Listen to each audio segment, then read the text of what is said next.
Alright, welcome to Graphic Content, episode 5 from season 1, the season finale. This week we're going to be talking about another Halloween comic. This is actually my favorite of the Halloween comics that have come out. It is called Halloween Nightdance. It's actually a 4-parter. It's written by Stephen Hutchinson, but this time all the art is done by Tim Seeley. Tim Seeley, of course, famous for doing Hack Slash, where he did the writing, he did a lot of the art in the early issues of that, and of course now he's a prolific writer. Has written a lot for DC and Marvel over the years since then.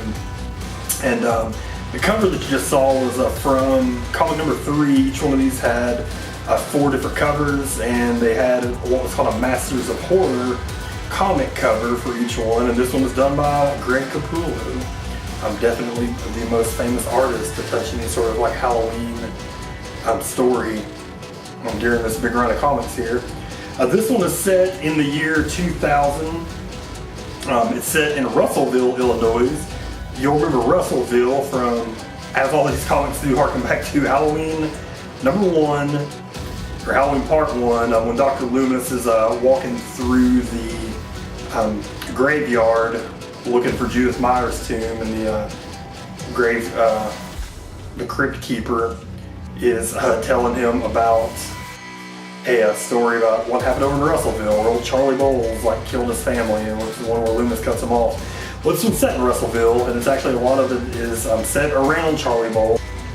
And in this comic, there are really 2 main sets of characters. There's a girl named Lisa and her friends. Lisa has had something mysterious that happened to her that's kind of caused her to be a little bit of a shut-in.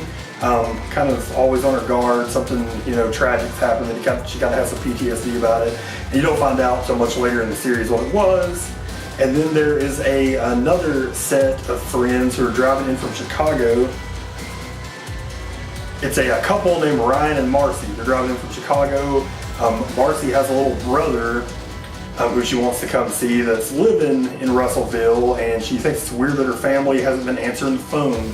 So they're driving in, so you kind of got the 2 different sets of stories to see what's happening there. Really the big thing that happens to start the story is when they're driving in, you find out that Ryan and Marcy are driving in, and they accidentally run over a girl right out in the middle of the road. They get out to check on her, and then Michael, what you believe has murdered Marcy, and takes her. And then you're like, what the fuck happens?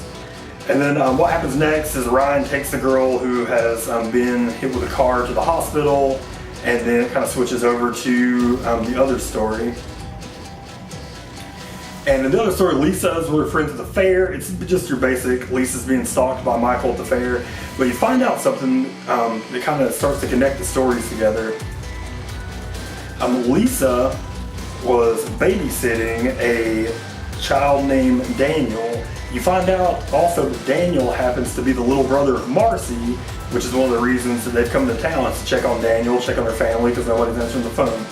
So Lisa's always gets these drawings from Daniel, which start out just as like your regular fun drawings, but it's starting to get a little bit more sinister lately. And she opens one of these drawings from Daniel, and it's a drawing of her, and she's all bloody. So of course she's like, what the fuck is this kid sending me? Later on in the issue, she gets another picture from Daniel, but instead it's not even a picture of her, it is a picture of Judith Myers, who you then realize Lisa looks a lot like Judith Myers, and you kind of get the hint of like what's going on in the story. And later on we find out Lisa's backstory, the thing that's been so tragic. So apparently at one point she is out babysitting little Daniel, and they're out in the woods playing, and he loses her, and she figures out that Daniel has run into the old haunted Bowles house, Charlie Bowles' old house. And when she gets inside, we find that Michael has been living there, that this is his new place that he's hanging out, his new hunting ground. And he takes both, he and Daniel, throws them down in the cellar, and they're trapped in there. Comic doesn't really explain how they get out. We just find out later that they somehow escaped. Neither one of them got killed.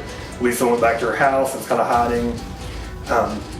And so once all of Lisa's friends are dead, she decides she's finally put the connection together that maybe Daniel's in trouble. She goes to Daniel's house, gets to the door, and who do we find but Sean, who is still looking for his girlfriend that Michael took. She appeared to be dead, we don't know for sure, looking for Marcy. And so they kind of come together. They decide to go into Daniel's house, and we get a pretty grisly scene for a comic. Daniel's whole family, including Daniel, who is just a little kid, are dead on the couch. Michael's killed the whole family, including the child. That's very nice. And so, of course, Sean decides he's got to go try to find his girlfriend. He basically kidnaps Lisa and makes her go with him. And then we actually get one of the coolest scenes from any of these comics. When they get to the Bowles house, he actually finds his girlfriend Marcy. She's dead as fuck, and her head has basically been scooped out. She's been carved up into like a real life jack-o'-lantern. She's got candles inside her face where there should be bones and her brain and stuff like that. And then the comic does the only thing that I don't like, which is a thing that all the other comics are kind of trapped by, is they decide to pull a scene from one of the other Halloween movies. So the way Michael gets away is he opens a drawer that you see he has like dozens of Michael Myers masks. He's just got a whole dresser full. Like, he apparently pulls this trick all the time. He cuts out Sean's tongue, throws the Michael Myers mask on him, and escapes. And when the cops get there, of course, they think that Sean is the killer. And then it ends, we find Lisa is buried alive, and the Judith Myers grave marker is up above her. So you find out the whole point of the comic is that Michael found someone that looked like his sister and decided he wanted to return her to the grave, get it remarked. It's definitely the best one of these comics. Up until that end, it's like a fully original story. It's kind of what you want. Like, if they're going to start making a bunch of Halloween movies again, other than just this one Halloween sequel that they're making, if they're going to make it to a franchise, the best way to kind of do it is just Michael goes to a random town, stalks some random people, and they do this and this. It's definitely by far the best one of these books. Highly recommend it. Now, you can track down the 4 issues for about $40 on eBay. It's, of course, out of print. The trade paperback was barely printed, so it's really hard to find. It's about a $100 trade, so if you find it at a used bookstore or something for a few bucks, grab it, because it's a really rare comic. But definitely worth your time. If you're only going to get one of the stories of all the ones we kind of talked about this first season, definitely recommend Halloween Nightdance. And that's going to be it for the first season of graphic content. Hope you enjoyed it, and we'll maybe see you next year.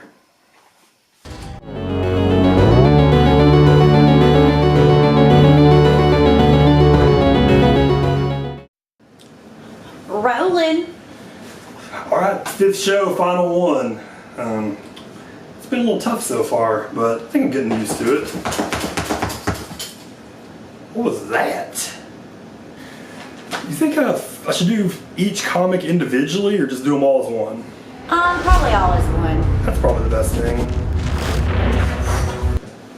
It's got a cold chill. Did you feel that?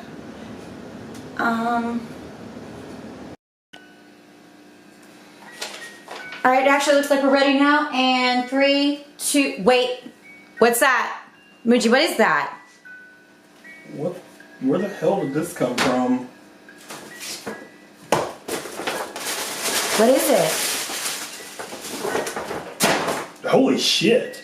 Dude. This is my baby bear. This is from when I was a kid. Like, where did this come from? What the fuck? I haven't seen it in years. What the hell?